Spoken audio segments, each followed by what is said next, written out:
Our first guy up is, his name is Ryan Steckbeck. He is from Murfreesboro, and he is Jewish. All right, come on up.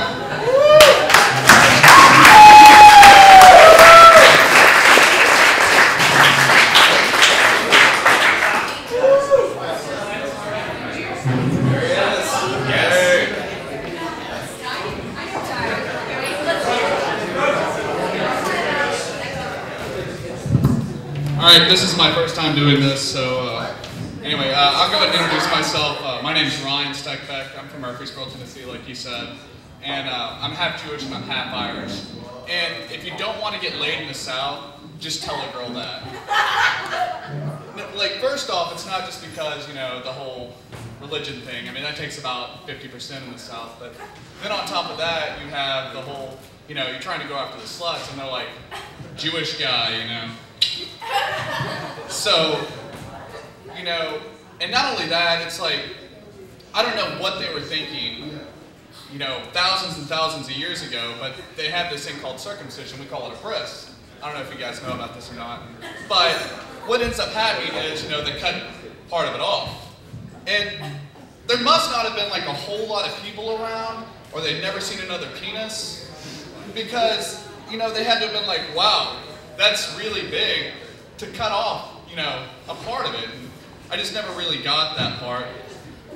But, you know, just a little bit would help. And then, you know, it's so bad that the Asians even have Jewish penis jokes. And like, oh yeah, Jewish penis is so small. You know? Like, Asians are kind of like porn stars in Israel. It really is crazy. But, my brother does have Tourette's. I come from, I have one brother and one sister, and me and my sister are really close, and me and my brother never really got that close, but my brother does have Tourette's. And it's not the whole, you know, cussing Tourette's like you see in the movies, like, you know, the fuck, shit, damn, all that stuff. It's more along the lines of something that looks more like that. So, growing up, you know, it was funny for us, you know, being kids. So we would always try to find like useful ways to use this, because, you know, you got to turn it into a positive somehow. So, you know, when you're a kid, you know, me and my sister would be like, hey, you know, get some chocolate milk, let's go get Sean. You know, his name's Sean.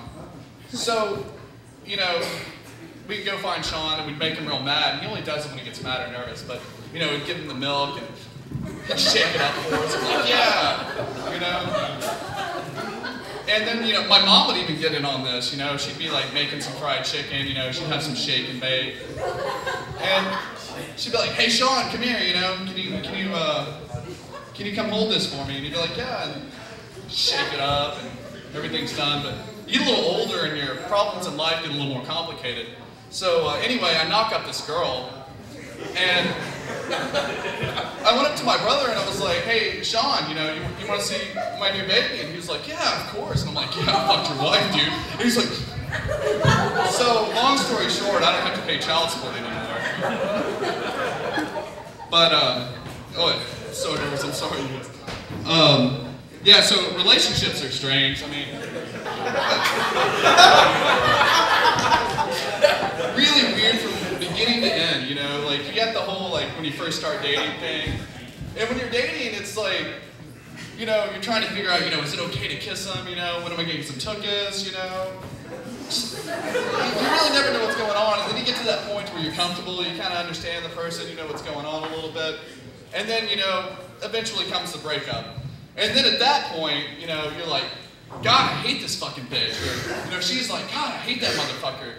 And no one really knows how it escalates up to that point, but eventually you get to that point to where you just hate the shit out of each other and no one knows why.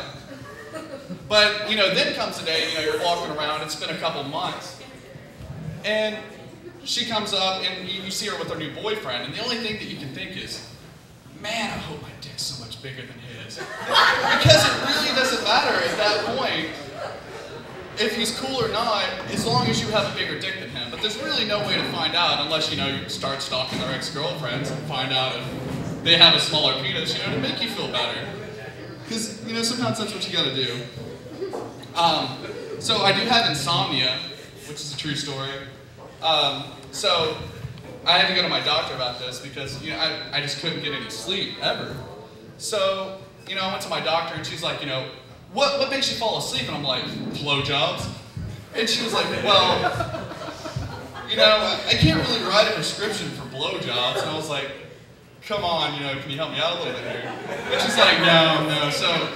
So she gives me Ambien. I don't know if any of you guys know what Ambien is here, but it's kind of a sleeping pill, but I call them my blowjob pills, which is great. So, does anyone here have a truck? Yeah. Yeah? Trucks are awesome. Yeah, they are. And chicks love trucks. Do chicks like trucks? Yeah. Yeah, I think girls like trucks. But guys, I mean, you can't just go and get a truck to pick up girls, because there's the other part of having a truck. And that's that when you buy a truck, you become your own personal one-man moving team. And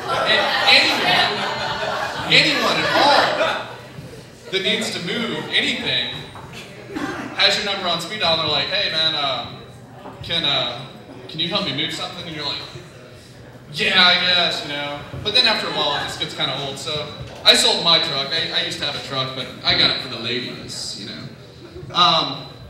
So the economy's gotten pretty bad. It's gone to shit. Everyone knows it. Who here's hurting for a job? Pretty much, yeah, a lot of people. But I think it's gotten so bad that I was walking down the street the other day and this guy comes up to me and he's just like,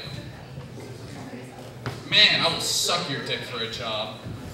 And I was like, well, I got a couple things you can do around the house. But,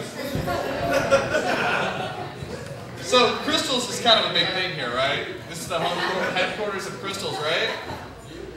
Isn't this the headquarters, like Chattanooga? Okay. I fucking love Crystals, man. This place is awesome.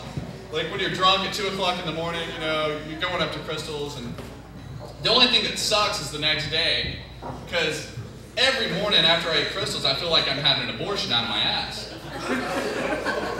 And there's got to be something behind this, so I think I got you guys figured out. Because the two big things in Chattanooga are the aquarium and the Crystals. So I think they've kind of joined forces. And, they have like some kind of genetic engineers and Crystals, like trying to figure out how we can make these little crystal babies to put on exhibit over at the Chattanooga Aquarium to get more visitors in. But I'm wondering one day if I'm going to be walking through the aquarium and I'm going to come up to these crystal babies and I'm going to see one that looks just like me. And it's going to like put its arms out and be like, Dada! And I'll be like, Sean, my brother. Anyway, so me and my roommate are always talking about vampires. Anyone in here like vampires? I fucking love vampires. I mean, they're awesome. But, like, say one day if, like, Tom Cruise swoops down and he's like, I'm going to give you the chance I never had, would you do it? I mean, would you become a vampire? Who in here would become a vampire? Would anyone become a vampire? Alright, so, like, just shout out a reason why you would become a vampire. Anyone? Kate Beckinsale. Kate Beckinsale? Anyone else? Any reasons? Okay. Immortality. Exactly. I mean, that was my, so my roommate's like, why would you become a vampire? And I thought about it for a little bit, and I'm like, I know exactly why I would become a vampire. And I was like, well, first off, the first thing I do, obvious, like, normal vampire shit, like, go to cool parties, go buy some cool clothes, fly around, just do cool shit. And then, you get kind of used to it, so you need a little fun in your life. So eventually, the end of the world's going to come, Armageddon and all this stuff. And, vampires are still going to be around because they're immortal. They'll survive all this. So what I'm going to do is I'm going to destroy all religious relics. And I'm going to keep the Star Trek books, and I'm going to keep the Star Wars books. And I want to see an all-out war, like a holy war, Star Wars versus Star Trek. And the kicker is, I'm making the Holy Land Antarctica. Because I really want to see what these fucks are going to do with it. But anyway, I'm Ryan. Thank you very much.